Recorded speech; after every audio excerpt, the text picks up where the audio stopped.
বৌদি অনেকদিন পর আমার বাড়ি এসছো, ফল মিষ্টিটা খেয়ে আরে না না এসব Oh no! Bonk.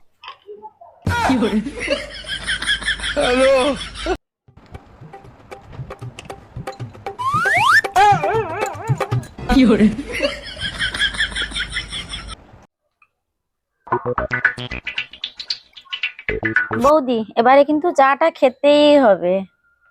না না এসব আরে আমি জানি, সেই জন্য তো আমি আমার জন্যই বানিয়েছি। তুমি তো খাবে না আমি জানি, এটা তো আমার জন্য বানিয়েছি।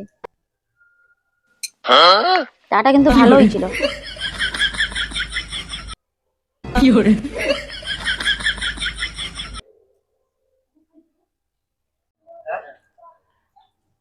তাহলে এবার আমি আসছি।